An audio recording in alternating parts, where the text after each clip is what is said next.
ಚಾರ್ಮಾಡಿ ಬೆಳ್ತೂರಿನಲ್ಲಿ ಇಲ್ಲಿಗಲ್ ಆಗಿ Raj college buffer ಝೋನಿನಲ್ಲಿ RMC ಪ್ಲಾಂಟ್ ನಡೆಸುತ್ತಿರುವವರು ಇವರೇ ನೋಡಿ.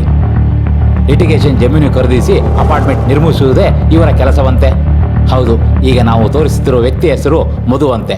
ಕೆಲವು ವರ್ಷಗಳಿಂದ ಆಂಧ್ರ ಪ್ರದೇಶದಿಂದ ಬಂದು ವೈಟ್ಫೀಲ್ಡ್ ಪ್ರದೇಶದಲ್ಲಿ ನೆಲೆಸಿದ್ದು ಅಲ್ಲಿಯೇ ಒಂದಿಷ್ಟು ಅನಧಿಕೃತವಾಗಿ ಅಪಾರ್ಟ್ಮೆಂಟ್ಗಳನ್ನು ನಿರ್ಮಿಸಿದ್ದು ಕೇಳಿಬರುತ್ತದೆ.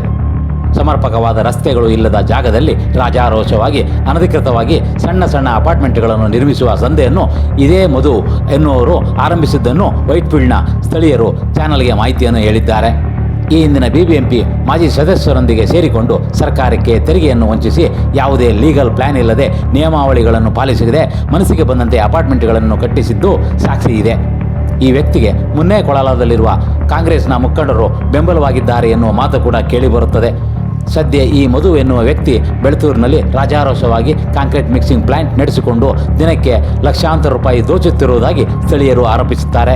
ಮಧು ಮಾಡುತ್ತಿರುವ ದಂಧೆಯಿಂದ ಸ್ಥಳೀಯರಿಗೆ ತುಂಬ ತೊಂದರೆ ಉಂಟಾಗುತ್ತದೆ. ಅಲ್ಲದೆ ರಾಜ್ ಕಾಲೇಜ್ ಬಫರ್ ಝೋನ್ನಲ್ಲಿ ಅನಧಿಕೃತವಾಗಿ ಕಾಂಕ್ರೀಟ್ ಮಿಕ್ಸಿಂಗ್ ಪ್ಲಾಂಟ್ ನಡೆಸುತ್ತಿರುವುದು ಖಚಿತವಾಗಿದೆ. ಈ ಕುರಿತಂತೆ ಮಾಲಿನ್ಯ ನಿಯಂತ್ರಣ ಮಂಡಳಿಗೆ ದೂರು ನೀಡಲಾಗಿದೆ. ಮಧು ವಿರುದ್ಧ ಕಠಿಣ ಕ್ರಮವನ್ನು ಕೈಗೊಳ್ಳಬೇಕೆಂದು ಆಗ್ರಹಿಸಲಾಗುತ್ತಿದೆ.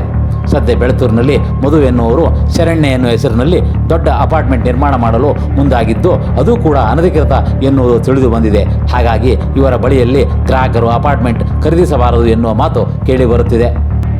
ಅದು ನಿಜವೂ ಹೌದು. ಶರಣ್ಯ ಬಿಲ್ಡರ್ಸ್ ಬೆಳ್ತೂರಿನಲ್ಲಿ ಈಗಾಗಲೇ ಖರೀದಿಸಿರುವ ಜಮೀನು ಲಿಟಿಗೇಷನ್ನಲ್ಲಿದೆ ಎನ್ನಲಾಗುತ್ತಿದೆ. ಸ್ಥಳೀಯ ರಾಜಕೀಯ ಮುಖಂಡರೊಬ್ಬರಿಂದ ಖರೀದಿಸಿರುವ ಮಧು ಸರ್ಕಾರದ ನಿಯಮಾವಳಿಗಳನ್ನು ಗಾಳಿಗೆ ತೂರಿ ಅಪಾರ್ಟ್ಮೆಂಟ್ ನಿರ್ಮಾಣಕ್ಕೆ ಕೈ ಹಾಕಿರುವುದು ಖಚಿತವಾಗಿದೆ. ಅದಕ್ಕೆ ಸಂಬಂಧಪಟ್ಟಂತೆ ಒಂದಿಷ್ಟು ದಾಖಲೆಗಳು ಲಭ್ಯವಾಗಿವೆ. ಸದ್ಯ ಬೆಳ್ತೂರಿನ ರಾಜಕೀಯ ಮುಖಂಡನ ಬೆಂಬಲದಿಂದ ಸದ್ಯಲ್ಲದೆ ಅಪಾರ್ಟ್ಮೆಂಟ್ ಕೆಲಸವನ್ನು ಆರಂಭಿಸಿರುವ ಮಧು ಕೋರ್ಟ್ ಕಡೆಗೆ ಹೋಗಿ ಬರುತ್ತಿರುವುದು ಸಾಮಾನ್ಯವಾಗಿದೆ. ಒಟ್ಟಾರೆಯಾಗಿ ಶರಣ್ಯ ಮಧು ನಿರ್ಮಿಸುತ್ತಿರುವ ಅಪಾರ್ಟ್ಮೆಂಟ್ನಲ್ಲಿ ವಾಸಿಸಲು ಜನರು ಬುಕ್ಕಿಂಗ್ ಮಾಡದಿರುವುದು ಒಳಿತು ಎನ್ನುವುದು ನಮ್ಮ ಅಭಿಪ್ರಾಯ. ಮುಂದಿನ ದಿನಗಳಲ್ಲಿ ಸಮಗ್ರ ಸುದ್ದಿಯನ್ನು ಪ್ರಸಾರ ಮಾಡುತ್ತೇವೆ. ನಮಸ್ಕಾರ.